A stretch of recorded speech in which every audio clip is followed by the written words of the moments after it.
Hello and welcome back to the Rugby Pod. I'm Andy Rowan. Big Jim and Goodey are with me as usual. We're going to dissect the Champions and Challenge Cup finals, and we're having a chat with a couple of Englishmen who were right at the heart of the action on a weekend dominated by the French. Montpellier fly half Alex Lozowski and Champions Cup final referee Luke Pearce are joining us. But before we get started, we've got our first live show in over a year lined up for next month at the Clapham Grand. Due to a double booking though, we've had to move that date to the 23rd of June. It is sold out, but keep an eye on dice.fm for any return tickets. And you can also add your name to the waiting list. The other bit of good news is that for the first time ever, we'll be streaming our live show to all our fans all around the world. So if you've never been to a live show or can't make it down to London and wondered what all the fuss is about, you can get your ticket from dice.fm by searching the Rugby Pod. Streaming or streaking? We can do both. No, absolutely not. Jim, I go back to one of our early live shows when you, for some reason, decided to chop a few pints with your top off. And I don't remember that. People just walked out of the room. They were like, how the hell was he an enforcer? Yeah. I don't remember that. Arms like spaghetti. How was he ever an enforcer on a rugby field? He couldn't enforce your way out of a wet paper bag, mate. Either way, I'll do that again. I'm probably arguably in worse shape than I've ever been in. No, I'm actually all right. But if it means I'm out the house at a live show, 23rd of June, sun's out, guns out and all that, if you can say that, and I'll be there. So streaking, streaming, drinking, and it probably won't be responsibly, I'll be honest. It doesn't have to be. It doesn't have to be now, does it? It probably won't be responsibly, Andrew. You're right. It doesn't have to be. And I make no apologies for sitting there with a wry smile. That means a big smile, doesn't it? And yeah. I can't wait, lads. A good weekend with your other halves, boys, or are you out in the pubs already? Well, let me tell you, Sunday, I felt very, very dusty Sunday morning. We've gone out for dinner on Saturday night, haven't we? Me, the missus, a couple of friends, and I've hit the G&Ts, boys. Gin and elderflower. I've just hit it hard. I've had about 6, and I am absolutely struggling Sunday morning. You think you're flying, don't you? So I'll have the biggest steak. I'll have the porterhouse steak. You have the gout steak. The what steak? Yeah, the porterhouse, the 1 kilo, medium rare, lovely touch. What time is this? What time is this, Andrew? What time are you having a kilo steak? It's about probably 9:30, 10 o'clock by the time I was sweating on it. So, mate, your digestive system is working overdrive for 24 hours after it. No wonder you feel that. But it's nothing to do with the gym. Is it not? Well, this is the thing. So I've been working hard and, going to the gym, and I've been watching what I eat with my tweak meals. And then I just go out on Saturday night and I'm like, no, I'm having a starter. I'm having a steak. Get the biggest fucking steak on my plate. I'm having loads of G&T. I'm having 3 puddings as well. Just We're loving having life. 3 Marlboros. You are a binger. And then I've woken up Sunday morning. The kids have woken up early. There's no nanny. I'm like, I felt like I played a game of rugby on Saturday. My body was in bits just from going out for a few with the missus and a couple of mates. And geez, my God, I Googled Sunday morning. When you're not feeling the best, but you've had a great steak. And then you start thinking about, I've worked hard over the last few months to try and lose a bit of timber. I thought calories. I just think calories these days, right? And I've Googled how many calories in a 1 kilo porterhouse steak. Just chuck a number out there. What do you reckon? 350. I'm good at this game. 350 calories. Well, it depends. Did you eat the bone and the fat or not? I didn't eat the bone, Jim, but I did eat the fat. Okay, well, if you ate the fat as well, then I'm going to go 650. Andy Rowe? 650. I'm going with 500. Okay, well, I Googled how many calories in a 1 kilogram porterhouse steak, and it came to 2,400. No, Andrew, that's with the sauce. That's with the sauce and the pint of salt that you poured on it and the 3 tubs of chips. And I saw the tubs of chips on the side as well. So empty, let's get specifics here. They were both empty and the mayonnaise pint as well that was next to it.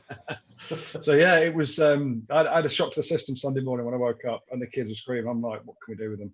So I booked trampoline and I said, love, the ankle's absolutely fucked still. So you take the kids' trampoline and I'll sit on the side and rehydrate. So, that was my weekend, really. A bit of a good night out and then a tough recovery on Sunday.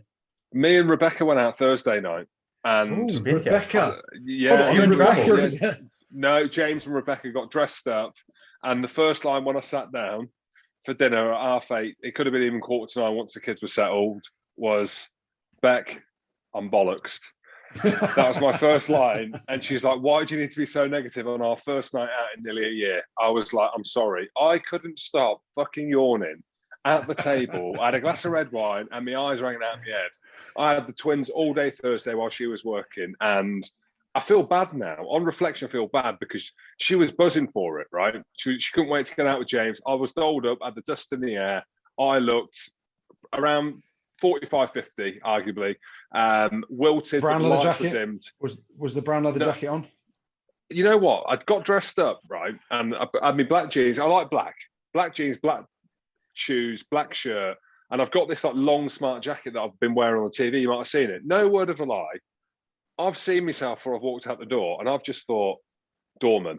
I look like a fucking doorman here. But I was that tired that I didn't change it. So the lights were dimmed anyway, and we were home by 10:30, 11, and I was absolutely hanging. So I owe one.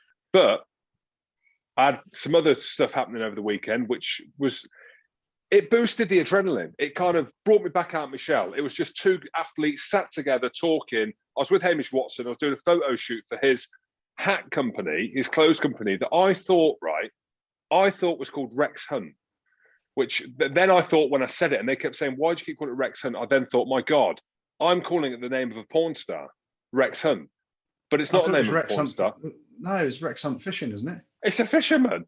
It's a fisherman. So it's Rex a double Hunt Fishing barrel Adventures. Yeah. So I'm calling it Rex Hunt the whole time, thinking I've done it wrong. I've called it a porn star, but it turns out to be a fisherman. It's probably the same thing, to be honest. But I was with Hamish at the weekend, which was nice. Just two guys, testosterone fueled, like energy. You know what it's like, Andrew? You know, when you're about 23, 24 and you were full of testosterone and kind of energy and all them kind of normal things that go around a young pup, a young alpha's body. That was me and Hamish at the weekend. So I did enjoy seeing a fellow body and just reminiscing about the good times. Hamish was there, like he mentioned on the podcast. He was there when we launched, Andrew, with the rabbit storeroom. He was there, and he's still to this day. He said to me, quote unquote, I still have nightmares, Jim, after that. I said, well, mate, we've made it now. We've made it on Spotify. So I don't. I can sleep well at night knowing that I'm thankful for that day up in the Montens. Well, there were some athletes on show over the weekend. One of them was on the sideline right from early days in the game. What do you guys make of the red card in the Champions Cup final? It's a red all day long, isn't it? I mean, you go back. I don't even know how far you have to go back to say that's a hell of a hit, because in my mind, you know, is it 5 years? Is it 10 years? Last year, I might have said it, Andrew. Last year, I might have put my name to it and said, that's a great hit. How's that a red card? I'll be honest. Let's open me up here like a bag of worms. True. Yeah. But it's one of them, in that, you know, does Bottier mean to take his head off? No. Does Bottier mean to absolutely belt the life out of Maxime Medard and shake his chops that are hanging down his face without touching his head? Probably yes. You know, he wants to bury it like a big Fijian tackle, but you run the risk, don't you? You know, the way he's flown in, and in reality, he's tried to wrap his arms. So it's nothing to do with that. It's just to do with how he's hit him. He's hit him so hard right on the chin, and he's quite upright, Bottier, isn't it? There's just no debate at all. And Bottier knew it, and you know, people will feel sorry for him. It's a tough one because, you know, I know, Jim, you tweeted about it, but he's such an influence on that team. And I think I've said it myself. If Bottier's playing, then I reckon La Rochelle win it. And he was playing, and they were going to win it, and then he got sent off. I mean, I tweeted it. Let's just carry on with that. Anything that's sensational, we'll tweet. But he was well off the pace, unfortunately for him. And, you know, listening to the build-up and obviously in commentary and after, I think he trained 20 minutes, you know, during the week since the semi-final. Ain't many boys that can do that, Jim. You know, I used to do it regularly for Newcastle, but there ain't. As we heard many with Chris Harris. But he dropped a few, didn't he? And it is hard. He was always going to have. He's one of those players that's always going to have an impact. So if he is off the pace, if there are a few drops, then you know at some point he's going to be a threat, wasn't he? But his timing was off, wasn't it? It's like, so he dropped one, he overran a line. Like he did, not that he was the weak link, but we all wanted to see him play. Let's put that out there. Would have I picked him if I was the coach? Yes. I would have even picked him if he didn't have 20 minutes. He was that good. And we spoke about it last week, didn't we? Saying that if he plays, La Rochelle have got an unbelievable chance of winning. And I agree, in hindsight, having watched the game back, Mate, La Rochelle should have won that game anyway. IMO, like really, without Bottier, and I don't, yeah, well, I'm sure we'll go into details about the game, but yeah, absolute 100% red card. It was obviously a yellow card for him not retreating from the quick tap initially, and then, I mean, 2 or 3 inches, same as his timing in the game, was just slightly out, and yeah, how do you live that one down? I'm sure he'll get over it and come back better. Well, shall I tell you the crazy thing about it? Obviously, it's the you watch it and it's a shuddering hit, isn't it? Bone shuddering. Like you watch it, you're like, oh fuck it, that is. Yeah, I wouldn't have flinched. He didn't even flinch. But Maxime Medard, they check him out. He gets up and plays on, and then they take him off a couple of minutes later for HIA. What are you doing? Because this is what the French do, mate. The physios are on there with the knobs hanging out on top of the masks. They're the only physio. They are the only physios in the Heineken Champions Cup that come onto the field like that. Now, yeah. I'm not being the mask police. I'm not being a dick here. I am stating a fact that they are light years behind in them kind of things. Like they are. You know, we've been there, and I know that the game has moved on, but there's still elements to the French game that are light years. And I say that with the progression that we're talking around concussion, more so, and HIAs and wearing a mask, don't wear a mask. If you're exempt, just say you're exempt. You know what I mean? Just come on with your badge. Don't have your mask hanging half on, half off and leave a player on there that has been absolutely smoked. At what point are you thinking? Well, they're not thinking. And we got to state the obvious. You're right. Like you've called for it a few times when it happens, when a player gets a shot to the head and stays down, and not just in the French leagues or in the Heineken Champions Cup, it's happened in the Prem as well. But you're right, so French. Yeah. And, you know, you talk about they're so far behind, but they are European champions. The French club are European champions. A French club are Challenge Cup champions as well. So they're so far behind in some things, but so far ahead in others as well, aren't they? Goody, you said you weren't too sure about Ehire West leading into the game. What do you make of his performance? Well, I mean, it is fine margins. Jim said it himself. He said he felt La Rochelle probably should have won that game. And you know, it boiled down really to fine margins. Yes, Bottier gets sent off. So people who go, well, La Rochelle, they're up against it when Bottier got sent off. But fine margins, Ehire West missed 3 kicks at goal. Roman Untermack doesn't miss any. You know, you lose by 5 points. You know, you talk about big swings in the game. La Rochelle were on top at the start of the second half. And they were 12-9 up. He misses a real simple, I say real simple because I always used to say no kick was easy, but it looked simple on TV. I know that you want to about the conversion. No, the penalty from a similar spot. So he misses a penalty about 5 or 10 minutes into that second half. When La Rochelle were on the front foot, they'd obviously come out pumped after, you know, having a kind of debrief at half time around what to do without Bottier. And their power game is phenomenal. You then go 12-6 up if you get that. So that changes the complexion slightly. But it boils back down to, you know, you go to the conversion when they scored the try, and it was Carvalho that scored it towards the end. Pretty simple conversion that he missed. That changes the way that Toulouse know they can then defend, because if he slots that, it's a 3-point ball game, and there was still 6 or 7 minutes left to play, wasn't there? And yes, they didn't get another penalty, but it does change players' behaviour. And when you can get away with a bit more when you've got the cushion of a try ahead as a 5-point lead, as opposed to just a 3-point lead. And yeah, I mean, I'm not going to blame him, but you know, when one goal kicker's kicked, I think Roman Untermack kicked 7 out of 7, and Ehire West I think kicked 4 out of 7, and you lose by 5. You know, and 2 of them were pretty straightforward to make up the 5-point difference. I think that's a big thing, and it's unfortunate, but it's the facts. One thing I will say, and we're going to chat to Luke Pearce in a bit, but my God, every breakdown, you can just see that French referees don't referee the breakdown, do they? Because both teams were just cheating like you wouldn't believe. Because in France, they, you know, anything goes at the breakdown. It's just no. So they're used to French refs, and Luke Pearce, it was a tough day for him. Oh my whistle! Yeah, I mean, got on hammering. Well, and rightly so. I thought he had a really good game, Luke Pearce, and we'll chat to him in a bit. His French was brilliant. You know, make no bones about it. The way he was talking in French and the detail for an English bloke, I thought was phenomenal. But every breakdown was an absolute shit fight, and you could have given loads of more penalties away than he actually did. I thought he handled it really well. The one big talking point at the end, and I still can't see it, I tweeted about it earlier. The last play of the game where Austin's called that's a penalty, and then Ron Nogara said it in his interview. There ain't no penalty there. No way in the world is there a penalty there, and it's the last play of the game where. Was it Liebenberg trying to go over for the ball? I couldn't work it out. It was. Yeah. He ain't got the ball. He's got one elbow on the floor, and he ain't got the ball. But how French was it of Toulouse, or how Toulouse was it of Toulouse? My word. You got the best player in the world at the minute in Anton Dupont, passes it back to Roman Untermack with 5 or 6 seconds left, and he's trying to run the circle to see the clock. He's running to find his dad. He's running out the back trying to see where his dad is. He just wants the ski goggles, doesn't he? I mean, imagine throwing a game away like that. It's just French, isn't it? And that's the thing, Jim, when you say they're so far behind in some things and they are so far ahead in others. Talent, I've got no doubt they're head and shoulders above a lot of other countries at the minute. But geez, just fundamentals of how to win a game. It was phenomenal to see that. Well, it might have been an all-French Champions Cup final, but there was an Englishman making history in the middle of it. We can have a chat now with the youngest referee in European Cup final history, Luke Pearce. How are you, mate?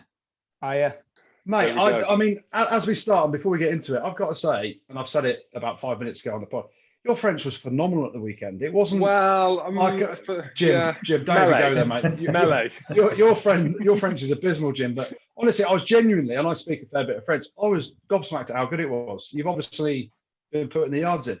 Yeah, look, it's come on. I'm nowhere near where I want to be really with it, but we were lucky enough years ago when I started, which feels, well, it is a decade ago. It was 11 years ago when I started at the RFU, when things were a little bit better than they were in the current state of play. We had enough budget for French lessons. So I did a couple of years just learning bits and pieces with a really good teacher in Twickenham. And then since the lockdown, I thought I'll just give it a good whirl and see how we get on. And the joy of being an English ref as we spend so much time over in France that I think it's just another string to your bow if you can give it a go, that's all. So Luke, with that, I'm sure there's a natural anxiety with being a young referee in a final, but it being a final. But then when you see that there's 2 French teams, and I know that you'll know the stuff around the pressure on referees to be able to speak French, there's a good chance they're going to be in the quarter semis and finals like we've seen, obviously. I found it difficult, and Andrew belittled me a little bit there. I was fluent by the end. I'm telling you now, I was fluent by the end. But you're under a lot of pressure anyway, right? As in terms of just the game itself. Was there an extra added anxiety going into that game, knowing that you've got 2 French teams, but also, I know it sounds pretty stupid, but 2 very French teams in terms of the makeup of their players? Yeah, I guess so. I really enjoy refereeing the French teams. I think we get so accustomed to refereeing the Premiership, you get to know a lot of the players, and there's a lot of a bit of over familiarity at times because you referee the same teams time and time again. So refereeing in France, I think, is brilliant. I think it's it reminds me of rugby when I first started. At times, it's so physical. Look at the game on Saturday, and the breakdown was just was brutal from minute 0 to 80. It is an added pressure, but I think that sometimes you need to know where your strengths are. Where your weaknesses are, and one of my potential strengths is how I enjoy or try to manage people. And you look at the captain from La Rochelle, Roman, and there's a lot of English-speaking players in there. Just making a bit of an effort, I think, just goes a long way with these teams and the players especially. It's not trying to be perfect at it. And one thing that I'm conscious of is that I don't spend so much time focusing on whether I can speak French, because if you make a balls up of the actual job we're there to do, then people won't be very impressed. So it's trying to get that balance right. Yeah, nice. Well, we've seen some of the celebrations around the Toulouse boys and some previous celebrations, but it was a massive game for you yourself, being the youngest ever referee in the Champions Cup final, but also your very first Champions Cup final that you get to referee. How do you celebrate that as a ref? Set the scene. Where are you? Because it looks like a lovely place you've got there. I mean, must be on some decent wages with a pad like that, mate. Where are you? No, it's not. It's the joys of a credit card, mate. It's my wife's birthday today, so we've actually escaped down to Padstow for the night. Left my little daughter with her nan, so yeah, it's quite nice to get away. It was a great day Saturday. With crowds back, I managed to get my parents, my wife, and some friends up to Twickenham to watch a game, and then we just went for a few beers in Richmond afterwards. It's just, just great to have a bit of normality, really. But it just takes a little time to sink in. Like, that's my first proper cup final, really. And you just get so built up for it that it just takes you a day or two to come back down as well. Alongside a stinking hangover and a 3-hour drive home yesterday, it just takes a little time to recover. Did you bring your goggles or not? I mean, let's get to it. Did you bring your snorkeling goggles? I know the referees. Barnsley was there and he likes getting loose. He slowed down a little bit. He has slowed down a bit. I saw him on the touchline. He looked slower than normal. But was there any goggle action or not? No, there wasn't. And to be fair, like, one thing that the boys are really good at, and we even made like reference to it, Barnsley's been there and done it. He's got the T-shirt from every single tournament in the world. I've been running touch for him and carrying his bags for the last 10 years. But we make sure that even on the big events that everyone kind of makes an effort to be a bit social as well. In our job, we can be a bit weird. It's kind of strange characters that all get put into the mix together, and to have a few beers and celebrate after is awesome. And Barnsley was definitely supporting me just during the game and immediately afterwards as well. Yeah, I thought it worked really well. And it was I know I've messaged you privately, but it was a damn hard game from a viewer's point of view to referee, because, and I've said it on here before, and I can't put you in a position where I'm going to ask you to talk about French referees, but I am. The breakdown, every breakdown, there was just, it reminded me of the days at Leicester where we were just cheating at every breakdown and we got away with it when referees weren't as switched on or weren't as on point at seeing things. And it must have been a real battle for you, because those French teams going at each other, hammer and tongs, cheating left, right, and center. I'm just going to say it. The French refs don't referee the breakdown, and you have to deal with it in a Champions Cup final. They were expecting a French referee, right? I think the balance is really hard. And there's a lot of media focus, and rightly so at the moment, on are we getting the balance right between continuity and getting a decent game going, or actually refereeing and doing our job, what we're there to do, and refereeing stuff. And Saturday was no different. And you probably heard a bit of my frustration, and wasn't overly professional when I told both players in 35 minutes that this game should be better. But it's trying to get that balance. And are we there yet? We're probably not. And it is a French thing and it is an English thing. I'm sure that when I refereed Leicester Quins last week, that teams switch on a bit quicker and they may try and change because they possibly know me a bit better as well. But the French teams, whether they saw that as a bit of a challenge and say, do you know what, we'll change him rather than the other way around, perhaps. And it's a cup final. Like 6 of those back rowers on the starting back row on Saturday were immense, massive, big blokes, just intent on slowing down everything, intent on trying to get every single turnover they could. So you don't want to take that out of the game. But perhaps, it's just different styles, isn't it? And it's how you try and get that change without making ruining a game, which you're always conscious of, without forgetting your number one job is there to actually referee what's in front of you and what happens. And it's always a work on. Yeah, I think one thing you always hear about the referees after, you don't want the game to be about you. We spoke to JP Dawes before, and he might want to be about him. We don't really know. But one thing you don't want it to be is a talking point after the game. And there's been some huge decisions and some tough decisions and some right decisions over the last 18 months around red cards and yellow cards. There seems to be a shift in the mentality of the referees now where you don't want to red card players. It seems like you're trying to do everything not to do that. The mitigation is really high up the list now. Not that it wasn't before, but it seemed like lads were just getting red carded, and there was a huge social media debate. Obviously, at the weekend with Lavani Bottia's red card, there was no question about his red card. There was no question whatsoever on Maxime Maydard. But is it a difficult one going into the game, knowing that you're going to have to make some of these big decisions? Speak about the anxiety, but ultimately, you've got to make the biggest calls on the biggest stage and know that you're going to be accountable for that after. But I suppose the red card at the weekend, it wasn't even one in question. No, it's been a massive shift, isn't it? And it's been probably the biggest change in refereeing since the whole invent of the TMO, really. We've had a huge shift to make sure the game is trying to be safer. And it's like anything, Jim, like when anything new comes in, it takes a little while to bed in.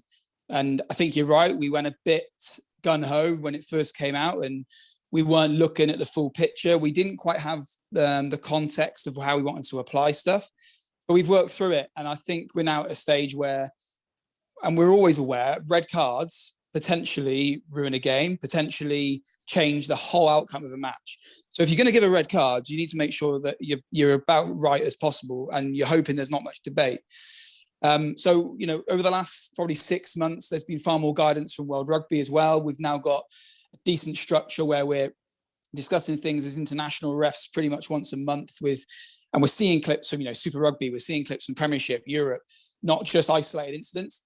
And then also you bring that together with the team you're working with. And I don't want to, blow smoke up the boys' asses on the weekend, but when you're working with lads well, they know you inside out. So they know when you're up against it. They know when you need input. And you just look at that red card of Bottier's on Saturday. Nobody wants a red card in Champions Cup final. Of course they don't. And I'd be honest, I didn't even see it live. When it happened, I heard the crowd go nuts a little bit, which I haven't heard for a long time. But I actually binned him for taking a tap and getting tackled within 2 meters. I was unaware of that he hit him so hard into the head. And it was lucky that Tom Foley, who I spend a lot of time with, said to me, mate, hang on, you haven't seen this. You need another look at it. So it doesn't just come down to how we're dealing with it. It just comes down to, I think, like anything new, working through it, trying to get the best possible processes in place and making sure that you got good people around you to know when you've missed something big that you need to know and stick it on the screen. Because what we didn't want to do, and in a cup final, there'll always be a debate in there. There'll always be stuff that happens where people will say, well, could have been that, could have been this. And maybe that's just something that I've got to get more accustomed to in these bigger games if I want to be involved with them. It's a constant questioning of decisions, and that's just part of the job now. But I hope we're making strides and making the game safer. I think we are, and I think that we're making these red cards decisions more understandable. And you can see it in our faces sometimes when we don't want to have to make decisions. But we're now making yards that players know where they stand, which is a massive. The crowd and supporters know where they stand. So when we're giving these red cards, it doesn't come as a surprise, which perhaps it was 9 months ago.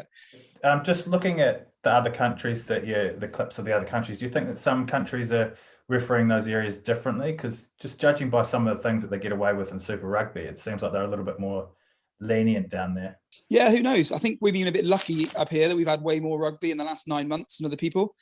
We got chucked in with this from August the 14th, and it took us a little while to get used to it. So perhaps they're just going through a couple of the teething issues that we experience. And the game's so different, isn't it? I watch all the Super Rugby from all the different countries, and we do have a lot of different rugby sometimes. So it's just sometimes it's not as easy to cast the same opinion from one league to another.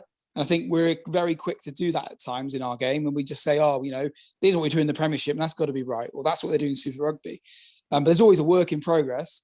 And that work in progress is just hoping that once a World Cup rocks around in 2023, that everyone's singing off the same hymn sheet. And if it's an easy red, everyone knows it's a red. And if it's not a red, then no one else gives a red. Yeah, definitely. And you mentioned debatable decisions earlier. The one big thing that's kind of come out after Ronan O'Gara did the interview after the game, he said that he felt there should have been a penalty at the end. I've watched it back probably 20 times. I can't see a penalty from when Roman Untamak takes the ball into contact, even though he was trying to count the clock down. What was he doing? God knows.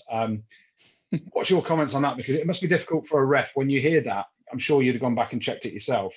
I can't see a penalty there. Are you you're confident with your decision there? Yeah, I get Ronan's frustration when they've had a red card given against their team, and then they've come back. For the third quarter, it was pretty much all Toulouse, and then the last 10 minutes, La Rochelle, came back and really got back into the game. Then I understand coaches, players are going to be looking for any kind of advantage they can get. Clearly, we didn't see an offence on the day; otherwise, I'd have blown my whistle and given one. So you just sometimes got to wear these, and it's just part of the job, isn't it? One of the fair points that Ronan made, and he was the first person to come and shake our hand after the game before the trophy presentation and say thanks very much. And one thing that I like that we've got at the moment in rugby is that, and I know the bullshit phrases, we often say respect and everything else, but we actually have got that back in the game now. Like, I like the fact he can say what he wants and he can say how he feels on telly, but then he comes up and he'll tell me straight exactly that as well, shake my hand and say, well, other than that, mate, I thought you did a good job. But I got no qualms and no problems with that at all. I'd much rather it that way than be all friendly in front of our faces and then different behind our back. And I hope, we've got that back now in rugby, and most coaches are similar to that as well. No, I agree. I think it's class that you can say that as well. And I know Goodey, we've spoken about it as well, being able to have an opinion. It doesn't matter. It's the way that you go about it. I mean, part of that opinion as well, and we've all spoken about it, there's been a big, obviously, initiative, not just BT Sport, around this kind of online hate. How hard is it being a referee and being on social media? I don't know whether the millions will know that you're on social media. We obviously follow each other. But how difficult is it for you after a game, right? And you'll know when you've had a good game or a bad game, and probably like the players, right? You'll naturally pick it up, or I don't know if you do, I suppose that's my question. Do you pick up your phone and have a look what the interaction is, or is there a switch in you that says just don't? I'm using my social media for a different reason. I'm not going on there to see what the opinion is. So I used to. I won't lie. Like, we used to come off games in years gone by and be so conscious of what everyone else is saying about my performance. As I've got a bit older and been involved in more of those bigger games, I've realised that that's not really important immediately afterwards. To me, I spent all week trying to prep my team to perform and help me out on the pitch, that I actually deserve to give them a bit of time back. And one thing that we always try and build in, and I nicked it off Barnsley, I won't lie, we go back in the change room, there is no phone for half an hour, 45 minutes. We'll sit down, we'll have a few beers, we'll chat through the big stuff that's happened, and in the shower, we'll go, right, that's what we need to look at. And as the dust settles, of course, you pick your phone up and you have a look. And one of the things that I actually said to my old man when I got back to Exeter yesterday was, in these big games, you're not going to please everyone. You're going to get a lot of praise and you're going to get a lot of shit. That's the nature of the nature of the job. But if you don't want it, you don't have to be on it. And that's just one of the things you have to accept. Like, I'm on social media because I enjoy using it. I'm like a lot of other people, you get a lot of things from it. But if people want to send you messages that aren't so pleasant, that's just the nature of the beast. And as hard as it is to read them, of course it is. It's not very pleasant when you're reading people want bad things to happen to you and your family. It's got to be a pretty sad day where you're getting that built up about rugby that you're sending messages like that. So hopefully I never enter into that kind of world. Yeah, definitely. That's a great thing to say, mate. And for a bit of context for our listeners, people just look at refereeing and go, oh, do you remember that one decision or whatever? You're making hundreds of decisions throughout the game. For context, how many decisions do you actually think as a referee that you're making in those 80 minutes? Because it doesn't have to be a decision where you give a scrum or a penalty or a free kick. It's constantly making these decisions. So, my argument is, for a referee, if it's 100 decisions a game, you've got to try and aim for 90% of them right. As players, Jim tried to not touch the ball as much as possible because he normally dropped it. But with me, as a 10, you're making loads of decisions as well. So you're going to get things wrong, aren't you? It's all about how many you get wrong and how big they are, I suppose. Definitely. And one thing that World Rugby have brought in recently is quite a bit of stats. So we actually get a bank of stats, but everyone knows that refereeing isn't just a science. You got to combine a lot of things into the pot, and different games will require different bits and pieces. One of the things I always make quite clear to whoever I'm working with is all that people really, really properly care about is the big stuff. So those red cards that we discussed, the moments where we're giving tries or we're not giving tries, they're the moments that have got to be bang on right. Like, we're always miss knock-ons. You just hope it doesn't end up in a big decision. And if it does, then you've got your mate to help you out if you've missed it. But it isn't a perfect thing that we're going to always get nailed on. And you're right, Goody. Like, if you're getting 90% of your penalties right, I think it's a pretty good day at the office. And you're never going to have games where you don't miss stuff, ever. And if that's what is expected, it's just not the reality. But like I said, you just hope that the big things are right, and then you can pull it back and say, right, well, I could have got this or I could have given that. How bad has it got for you on social media as far as like fans having a crack at you? I don't know, because I've never really compared it with anyone else. I probably had, I don't know, 15, 20, 30 messages that weren't very pleasant. But then... As in direct messages? Absolutely, direct messages. Yeah, from a variety of people. But that's...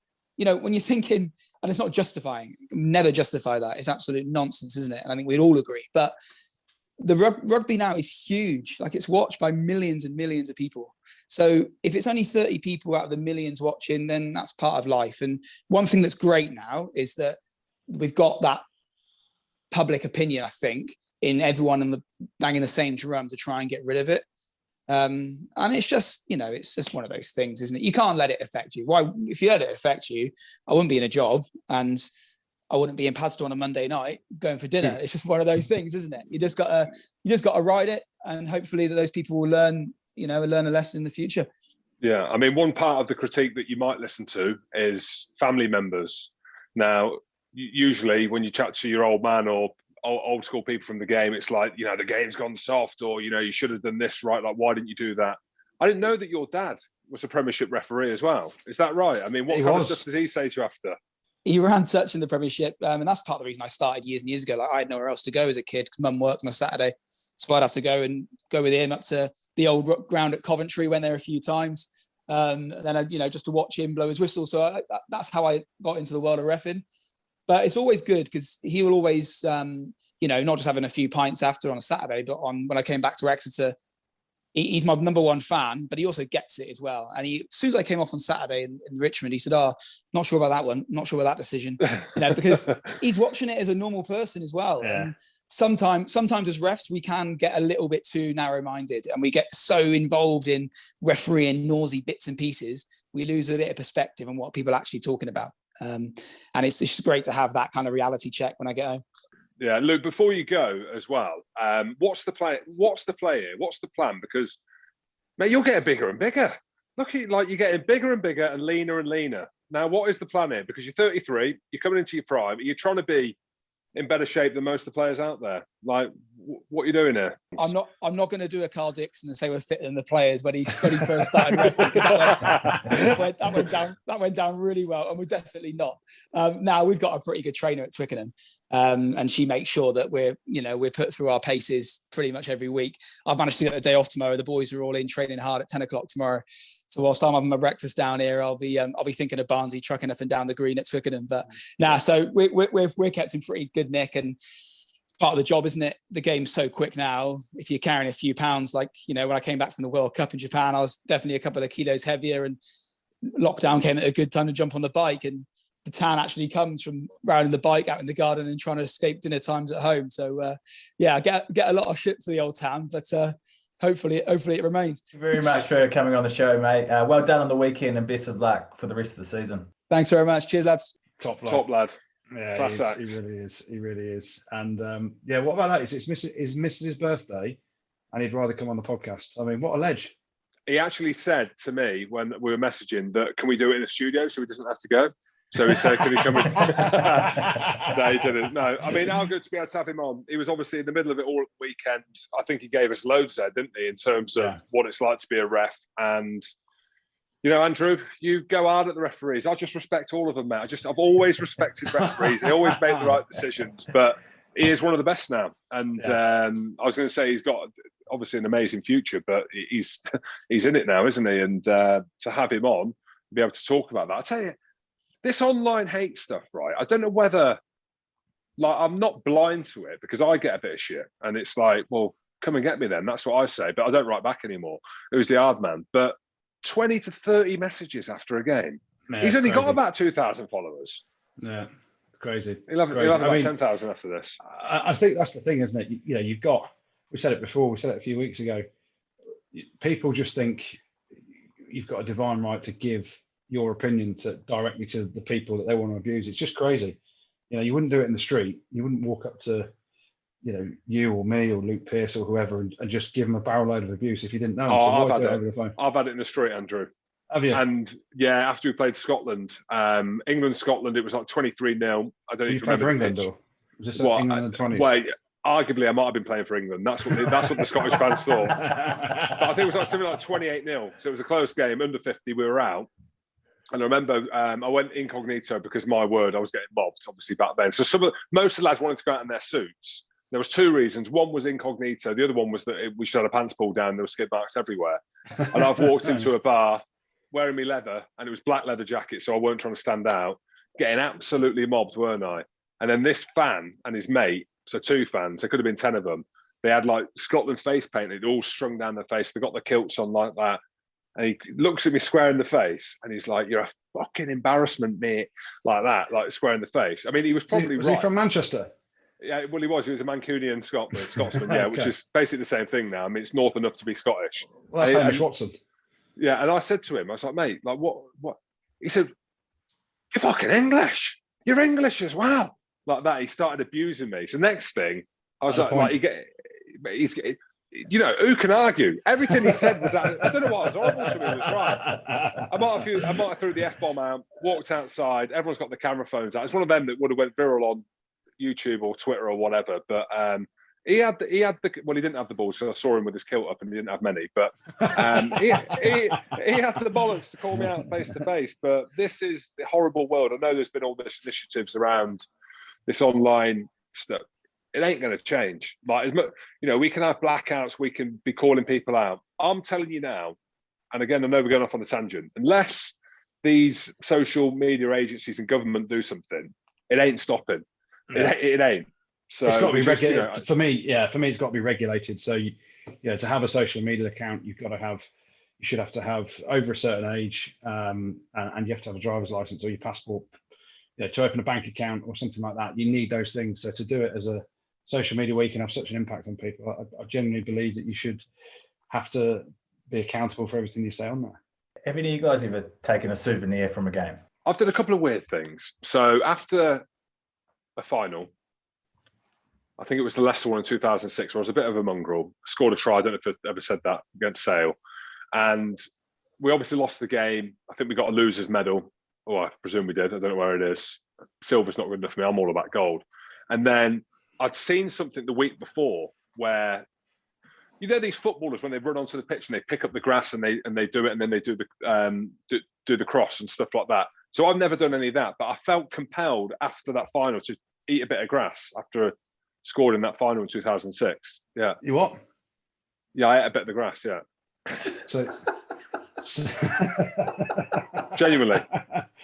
For what reason? You thought, I've scored a try in a final for Leicester where I've come off the bench and we've got done by, we conceded 40 odd points to 20 or whatever it was, and you thought, I want this again, so I'm going to taste it. I'm going to taste the grass, and massive upside. What's your thought process? Well, looking back on it, I don't really know, because it's obviously quite ridiculous. But I did do that in 2006 when I scored that try in that Premiership final.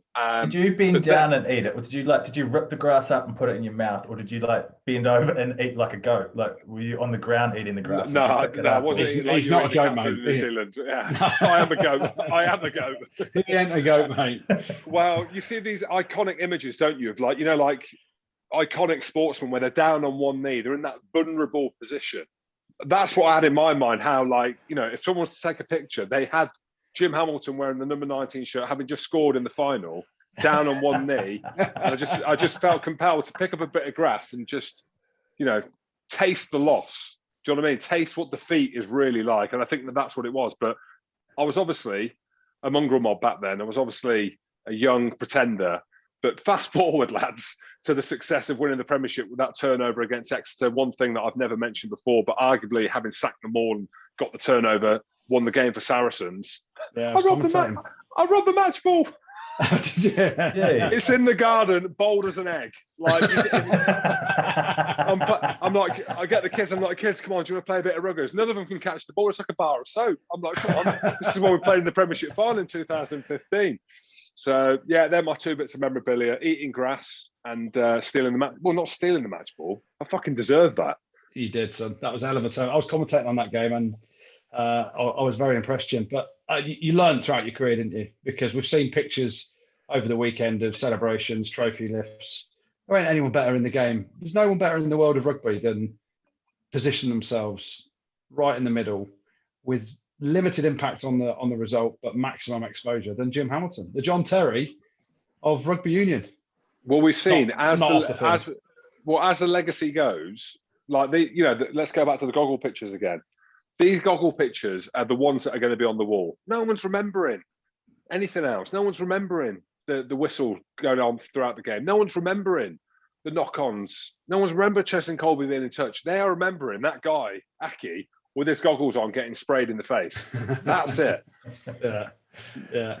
Just going back to the game, were you guys surprised at how well La Rochelle did in staying in the game after being reduced to 14 men? Yes, I was. I mean, really? Yeah, I was. Mate, Toulouse, and having lost their star player. So when you look, and I tweeted it. I said that it's game over for La Rochelle now, but in hindsight, and looking at the makeup of that game, they still could have won that game. And if they had 15 players, I think they would have won. Their forward pack, their driving line out, their ability off 9 and their carries around there, phenomenal. They are a proper, well, they're obviously in the final, but they are a proper team. I was well impressed with them right up into the end. I think when someone does get sent off, your natural reaction is always to be, oh, that's it. That team should win. That's got the extra man. But I was going back to the semi-final against Leinster when, their defence and sort of just relentless work rate off the ball for each other, which isn't something that you necessarily, associate French teams with at times. It was phenomenal in the semi-final. And again, the work rate was just ridiculous. Down to 14 men. They only got picked off once, really, with the ball over the top. And Raymond Rule, Willie looked back on it and go, I shouldn't have kind of jumped out the line as much and left the ball over the top for the try, which was a lovely work try, actually. Obviously, Ntamack floats it over and then a bit of interplay and a cracking finish as well. But that's the only time you could really say they got exposed for a bad decision or a lack of effort or work rate. So, it's phenomenal. And like Jim said, it was, they nearly came back into it. A lot of other teams would have buckled under the pressure and would have lost that. When they were 22-12 down, you could have seen potentially Toulouse go on and score another 10 points, and it would have been definitely game over kind of thing in terms of the red card. But they're phenomenal, and they'll be back. They're a huge team. Ron Nagara obviously takes the reins as director of rugby, head coach, call him what you will, next year. And they're going nowhere. They're going to be proper contenders. And like people say, Toulouse have lost the last 2 semi-finals, I think, in the last 2 years. They've won it this year. La Rochelle, they lost the Challenge Cup final. Now they've lost the Champions Cup final. They'll be back. And at some point, you harness that hurt. It's taken every team that's won it a few times, a few losses and a few tough results along the way to get to that point, and it makes it all the sweeter. And let's have a chat about the Challenge Cup as well, the final, because your old club, Leicester, they were close to lifting the trophy at Twickenham for the first time in a while, weren't they? Yeah, they were. It's probably frustrating. You see some of the interviews after the game, and listen, where they've come from, where they've got to, and you listen to Tom Young saying he's very proud of the lads, and it's an upward trajectory from here. I think there'll be a lot of frustration still, because it was there to be won. The dominance they had, and you can pick out a few things in the game, the dominance they had at driving line out, it just reminded me of the A team on a Monday night when Jim Hamilton was against Newcastle away. Yeah. The vice captain for Leicester Tigers A team. That driving line out was phenomenal, wasn't it? But what they didn't do was capitalise enough on it. So it was pure dominance. There was boys in the bin. Yes, they scored a try, but they didn't. It wasn't 2 or 3 tries. There was opportunities to kick penalties at goal that I thought in a final you take your points. And so there'll be a lot of heart, but also a bit of frustration, because European finals, whatever they are, whether it's Challenge or Championship, they don't come around that often for any club. And it was an opportunity for them to really put a stamp on where this club's going. And yes, they were valiant. And yes, it's been a phenomenal kind of last few months where they've risen through some tough times to get to a final like that. But, again, they're in good stead for moving forward. Well, the thing on that, Goody, as well, you mentioned it there about winning things.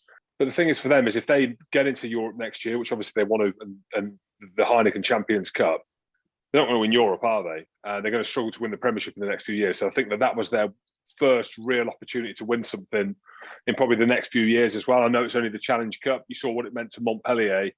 But I think the positives are what you just said. Around the line-out drive, the physicality, Jasper Wiese is a phenomenon for them. And it's great to see Leicester back in a final. So they're all the positives. The negatives about it is that they didn't have anything else, did they? That was kind of it. They had the driving line-out game, the physicality, Jasper Wiese when he carries, and kickers and balls. And that's where Wigglesworth is obviously class. He's added a completely different dimension to Leicester in terms of managing the game. But then you look around outside of that, and it looks like they can't score tries. That's what it looks like. They can't take them opportunities. So my point being is there's still a lot of growth that needs to happen in that squad. But from a Leicester perspective, where they've come from, my goodness me, to be in the final and to be that close as well, a lot of that's got to go down to Steve Borthwick, basically Brett Deacon. I spoke to Brett on the phone. He said it was all down to him. Basically, that's what he said. He didn't. No, he didn't. No, he didn't really. He didn't. Let's get that on record. But they've come a long way, Andrew. Yeah, they have. And I think what we've got to remember is Jordan Murphy had a few tough years as DOR, but he signed a lot of these boys. He signed the majority of them. In fact, probably all of them that are playing for that team now and have got the team, the likes of Liebenberg, Jasper Wiese, these guys, have got them to this point. So, he does deserve some credit. Borthers, obviously the driving game, Borthers is, that's his, what he was renowned for, a line-out nose, and, he's going to add those facets to the game. and bring Leicester's DNA of old back to the club. And they're probably a bit fed up of talking about the Leicester DNA of old. It's always about the team now. But a couple of things. I think the frustrating thing for Leicester would be they should have won it, right? So there was a bit of magic for Huson's try that they create, but on the balance of the game, Leicester should have won that and won it fairly comfortably for me. I questioned some of the substitutions. You're in a cup final. You don't just make substitutions. Like you see in the Premiership, you see players taken off after 50 minutes because there's other games, and it's a cup final. If you don't need to make substitutions, don't for injury or there's a player out on their feet. I didn't see any of that from the boys that came off. And Nandolo on the wing, they didn't get him into the game enough. And you look at the game managers for that. The frustrating thing for me was they had a penalty at 17, 18 down they were. So it's about 62 minutes. They got a penalty from the 10-metre line and they've gone to the corner. But they haven't gone to the corner. They've gone about 13 or 14 metres out. George Ford, kick the goal, put your team back in front in a cup final. These are the differences that in a Premiership game, it might not matter as much because potentially there's more opportunities because there's less on the line because it's not a cup final. But in a cup final, you've got a penalty and it's from the 10-metre line and it's well within your range. It's not even a question of, I haven't got the range for this. Just take the 3 points, pal, and put your team ahead and then say to Montpellier, you've got to go and score now to win the game. And then when you are 18, 17 down with 8 minutes to go, we just kept kicking the leather off it. And I think I can only blame one person. Did you say we? Did you just say we? Oh, yeah. Well, I wanted Leicester, mate. I wanted Leicester to win. 100% wanted Leicester to win over Montpellier. And I played 10 years at the club. I can only blame one person, though. And that's Eddie Jones. He was there before the game, did an interview on BT Sport, and he said, yeah, mate, I come to watch the fullback. He didn't even name check it. Didn't even know his name. Freddie Stewart. And George, yeah, but he didn't say his name, did he? No, he didn't know that, he thought his name was Stewart, maybe. Yeah, the young fullback. Him, mate. And then I think George Ford must have seen Eddie's there and he just thought, I've got to do what I do for England, just fucking boot the leather off it 24/7. So I'll blame Eddie Jones. But yeah, we should shout out, Andrew, that Freddie Stewart is a good player. Really, he's going to play for it. He got turned over a few times, though, didn't he, off counter-attack? Like, he did all the hard work, taking the high balls. My word, he's a rangy 15. I'm telling you now, he's going to play for England, that lad. I think he'll play for England this summer with the Lions boys away and everything like that. So, but then, I just think the last 8 minutes when you're behind, and the weather wasn't even that bad at that point. I think the rain had stopped. I get the balls greasy. Go and try and win it. We were just kicking it. Leicester were just kicking it and hoping that an error was going to come from Montpellier. They had loads of ball around the halfway line. Just play ball in hand. And like Jim said, there was no creativity outside. There was no plan B of we had to drive more and it was so successful. So keep doing that until you need to go somewhere else, of course. But when you've got nowhere else to go, the game management I thought was, I just said George Ford. There you go. Eddie Jones. Well, Gooson's interview after the game was basically keep the ball away from Nandolo, and I agree with you. But Leicester kept it away from him as well. But that just shows their mindset. They're obviously bricking it, and we didn't see much of him. And that's one that got away. Headline me, quote me on that, clickbait me on that. Well, we're going to have a chat now with one of the key figures for Montpellier in that win over Leicester. Fly half Alex Lozowski joins us. How are you, mate? Good, thank you. How are you? Loza, we're all good, mate. Dusty or not? I mean, have you got bloodshot eyes, or did you have the goggles on at the weekend as well? We had a good weekend, to be fair. Actually, in France, last week was the first day last week on Wednesday that everything's open again, and so first time since September. So quite a good timing to have come back, having won a final, and we've had a good few days since then. Yeah, lovely. Well, talk us through it then, because obviously Friday night game. I presume you stayed in London Friday night, or did they get you the private jet back? Yeah, no, we stayed in London. It's Montpellier, loads of cash after all. We were on a chartered flight, but we waited till Saturday morning to come back. So that gave us a nice chance to have a few beers in the hotel. Didn't get much sleep. Caught a bit of kip on the plane home, and then straight to the beach. One of the beach clubs, Jim might know it, F.A. Mare. Remember that one, Jim? It was called Carl Mare. I mean, I don't know whether that was after the owner called Carl. I doubt it. Or it was just I've got the pronunciation wrong.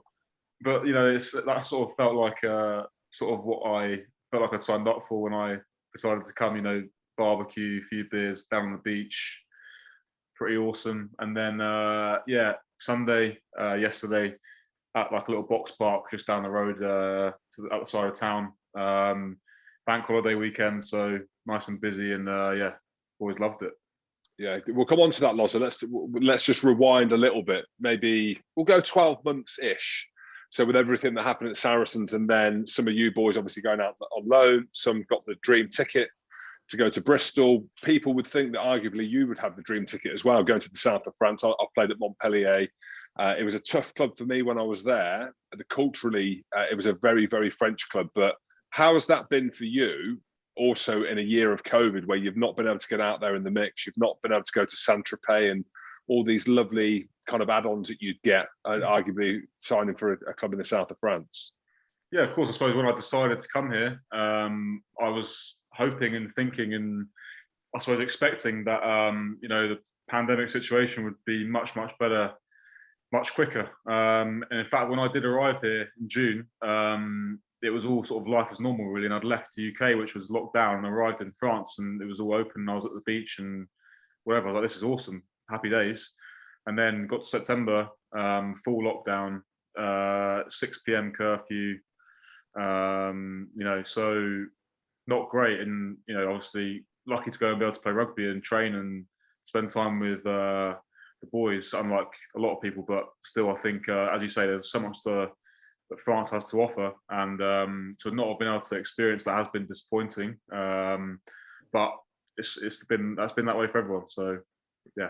And for you as well, actually going to Montpellier and going to a foreign country, and I've known you for quite a few years, know that you like the social side of things. Mates outside of rugby more so than inside. How tough has it been for that period where actually you've got to go back to your house at 6 p.m. and not see anyone? It's only when you look back on it now, probably you realise how sort of mental it's been. The most I was sort of talking to people outside the rugby club would have been, playing PlayStation with friends from home, just chatting on a headset. But other than that, you're not really doing much socially. I suppose it was bizarre. And yeah, as you say, I enjoy getting to know people. Obviously, when you join a new team, you want to be able to get to know these guys, and you only can do that by, socialising, going out, having a few beers, and all that sort of stuff. So it was disappointing. Having said that, the last few days have been good and hasn't quite made up for it. But I guess I've got a taste of what it might have been like, and Montpellier does have loads to offer, and I can see why it's an attractive place to come and play. When you were at the beach bar and you've got the Challenge Cup, and I know that we've been there, Alex, we've had the Heineken Champions Cup, we've had the big one, okay, but a lot's changed in this last year, as we know. Was there a point where you're like, actually, I could get used to this, or am I going to get back to North London, and if the lads don't get promoted, go to Cov, go to Ealing, go to these places, or I could stay in Montpellier on the beach bars? Is there a part of you, because it was a tough start for you, right? Not just off the pitch, but actually on the pitch as well. I don't know whether they signed you as a 10, 12 or whatever, and I only saw after the game around the criticism that you had personally. I wasn't aware of any of that. I just presumed it was all going all right. And obviously you boys making the final, but is there a part of you that thinks you've cracked it now, and a small part of you that is like, actually, I could stay here? Well, I saw one headline which said that someone said that I was the worst foreign signing in Montpellier history, which I thought can't be true because it would surely be Jim. That is very true. I'm happy to put my name to that. I am happy to say, Loz, did anyone say anything or not? Has anyone said anything? No one said anything. But I think there was a bit of hyperbole in that. But no, to be fair, the start of the season didn't go all sort of plain sailing, really. I suppose I was signed to play as a utility back, in the sense that can play in a few positions or whatever, and I just play where I could fit in. And then the injury to Pollard was obviously a big injury, a long injury, which was a disaster really for the team, and sort of then turned my season from being one where I might play a handful of games at 10 to actually potentially having to try and direct a team in French. I don't speak much French, and I guess it wasn't really what I was hoping for in that sense. So yeah, it was difficult, and myself, the team other players in the team came in for a lot of criticism with the way the results went. But, you know, we changed a few things, changed the way we were trying to play, simplified things, started playing much better in the top 14, got a few wins, obviously had the run in the Challenge Cup. And yeah, you know, I suppose, like you say, when I was on the beach there and looking around and, you know, good weather, barbecue, a few beers, you know, that it probably felt like that was, you know, maybe the image I had in my head when I decided to come to Montpellier. So you're staying or are you coming back? That's what we want to know. No, I'm coming back. I think, as I said, with the way it's been this year with the pandemic and everything, not being able to have anyone over to see me at all, and not being able to get back and see the family, friends, missus, anything like that. So, you know, I think I'll be going back. I will definitely be going back, and I've got one more year left at Surrey's, and then yeah, we'll see what the future holds. For me, I've obviously watched it all year with you over there, and I've seen it's been difficult at times, but to come through for the whole squad really. I know Bismarck, Duplessis, haven't played with him, and a few other guys there. It's actually great to see how much pressure you've been put under at the start of the year, and people forget about the injuries to Pollard and other players, and the transition there from Garbajosa leaving to Philippe Saint-André sticking the old tracksuit on, although it is a triple XL tracksuit now because he's put a bit of timber on since he last coached. We've had Philippe on the pod and he's a great bloke. He must be someone that you've enjoyed working with since he's put the tracksuit on, proper old school, but gets it from both sides of the channel, I suppose. Definitely, and you know, Philippe has been great with me ever since I arrived. He's the bloke that first rang me to get me to come over, and yeah, he's brought the enjoyment back in with the boys. Like you say, he's a bit old school, and he's taken a bit of the pressure off, and wants the training ground to be a place where there's people, that smiles on faces, that type of thing. So, and that's definitely, you can then definitely see that in the way we played.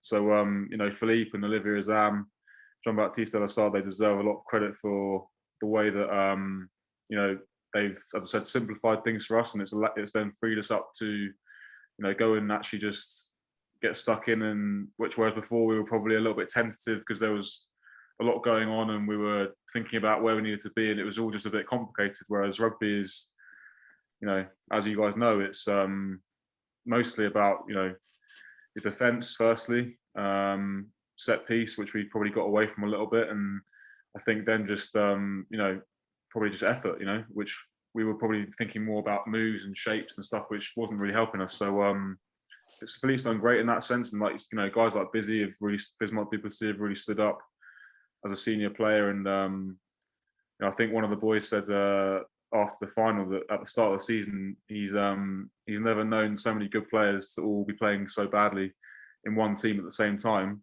like we were at the start of the season.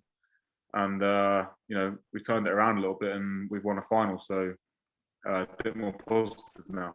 It was interesting watching the game at the weekend, actually, because you think French teams, big packs, physical, and a little bit of flair in the backs and a little bit loose, but actually it was a little bit the kind of opposite. Leicester were on top of the pack. Let's be honest, they marched to the cowsheds and back. I don't know what you were thinking about that. So you find yourself in the final up against Leicester, who are probably one of the form teams in the Premiership now, especially where they've come from. Jasper Wiese, obviously a star player for them, and the big man himself, you, put a huge shot on him. But how did you see the game? Because it did seem like Leicester Leicester were fully on top and in control up front. Definitely, yeah. I mean, the driving line out they got going was a massive problem for us, and I suppose probably in hindsight, our forwards would probably admit that they were a bit shocked by it, and you know, they weren't expecting them to be that strong in that area, and it was a shock, and they got caught cold a little bit. And then after that, I think, you know, as you say, they've got guys like Wiese who with the ball can do a lot of damage. Namani as well. But I think in the end, well, we were quite surprised of how much they kicked the ball away. I think you know, they didn't hold on to the ball for too long or really challenge our defence away from the driving line out too much. So we were a bit surprised by that. But having said that, you know, I think you know, having had none of the ball really, not a lot of territory, to won that game, we've done quite well. But I think, as you say, looking at Leicester and what Steve's done with them, especially with some of the younger players coming through, like Dan Kelly in midfield and Freddie Stewart at the back, both had fantastic seasons, and also may not have been that well known to many people before the season. You know, I think those kind of guys have done really well, and it's great to see them sort of playing well and being rewarded for that. Yeah. You two obviously know each other pretty well. The celebrations over the last few days, Loz, is there anyone on the Montpellier team that reminds you of Jim Hamilton, just the clown that's trying to get in the middle of all the pictures and everything like that? And was there an Alex Good that was fully kitted out for the whole 3 days? There wasn't either, actually, to be fair. There wasn't anyone in kit. There's a few shocking outfits that were seen on Saturday. Jim. But you know, the French, they enjoy a bit of red wine, which is a bit of a surprise on a sort of on a piss up, which wouldn't be for many of us, I don't think. But bring your knife and fork, mate. Straw pedo, a bottle of rouge. There was some nice steak knocking about, which maybe sort of, you know, it was part of the getting the taste buds going. But to be fair, we stayed up pretty late on Friday night. There was some sore heads on Saturday down at the beach. As I said, it was awesome, amazing food, bit of music, and like I said, the first time that we've been able to do it for so long. So you know, the boys didn't hold back, and as having had such a tricky season with results, it was great to enjoy it, let our hair down a little bit, enjoy it. But no, there wasn't anyone really doing a Jim with his full kit, dominating the very front and centre of the team photo, which obviously will go down in history and be remembered by everyone. It's one of the smartest marketing tools I've ever used in my life. No regrets. No regrets. Hashtag no regrets. Tell me about Mohad Alfred. Did he come in with 45 Rolex watches to the lads as a bonus or not? I mean, or was it just... I mean, let's put it out there. I think he's a lovely bloke. Now, I know there's kind of mixed reviews around him, but his backstory, being an orphan and moving to France, and the investment that he's put in, not just to Montpellier, but the game, that would have been huge for him, right? Because there's been so many changes, not just from when I was there and Vern Cotter and King Prawn Gambaretta, however you say his name, and obviously now, like to win a Challenge Cup off the season you've had. Did he say anything? He's quite an emotional guy. Yeah, I mean, he you know, likes to have a word with us before the game and just tell us that he's behind us and supporting us. And yeah, obviously he's put a lot in and cares so much about the team, cares so much about the club, cares so much about the region as well. So you know, to have I guess given back to him, given back to people who care about Montpellier, that is huge after some of the defeats that we've suffered this season. You know, I think, you know, if I'm honest, I'm sure Mohad, what he wants probably is most of all is the top 14. That's the sort of the holy grail in France. And you know, the Challenge Cup's great, but I think you know, if we're honest, that's what Montpellier really, really wants. So I think that's going to be the mission going forward now. Thanks, Jim. Thanks, Goodey. Thanks, Producer Tim. And thank you very much for listening. Don't forget to check us out on YouTube and make sure you head on over to Spotify, subscribe, and we'll see you there.